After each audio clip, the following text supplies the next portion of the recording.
What's up mga brad? Ngayon may iniwan sa atin na bike. So ganito yung sitwasyon niya. Ayusin siya eh. Parang overall repair na din to sa bike na to. Kung makita mo, alog na yung gulong.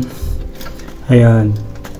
Syempre mga brad, yung puwan palitin na din at saka yung cable ay stuck na. So tara mga brad, ayusin natin to.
Yung ibang parts brad ay hindi na magagamit para din sa safety ng gagamit.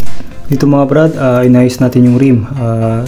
Ni-realign ko yung rim para balik siya sa dati. So ayan siya brad.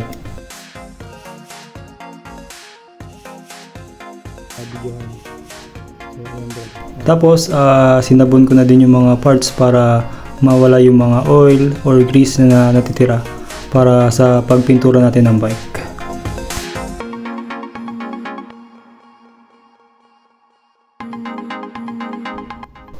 Binalik ko na din brad yung mga parts niya para isahan na lang ang pagpaint. Bali, i-hole ko na yung bike para mapinturuan na siya. So pinalitan ko ng bagong bearings. Tapos yung mga extra cap ko, nilagay ko na dito.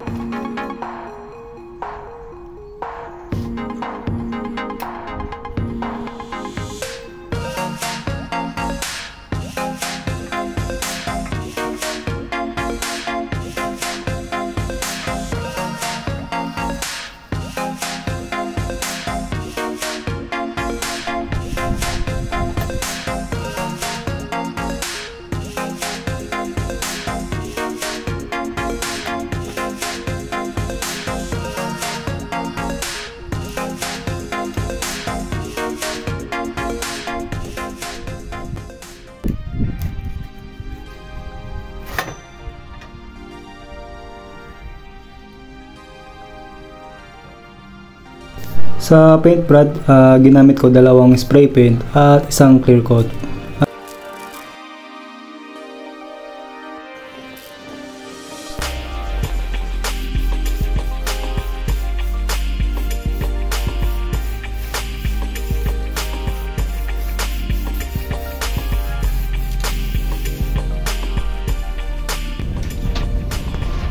Yung Brad, tuwi na din yung pinturahan na frame. Kabili na ako Brad ng mga bagong parts para dito sa bike.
Na-enjoy nyo yung panonood ditong paggawa natin ng bike. Simple lang yung ayusan natin dyan. Binalik natin sa dating kondisyon yung bike. Plain paint lang kasi yun ang gusto ng may-ari. Nung nauwi ko na, natuwa naman sila. Thanks mga brad sa panonood. At syempre, ang nagastos ko dito ay nasa 11 pesos mga brad. Kita-kits mga brad sa susunod na episode. Subscribe!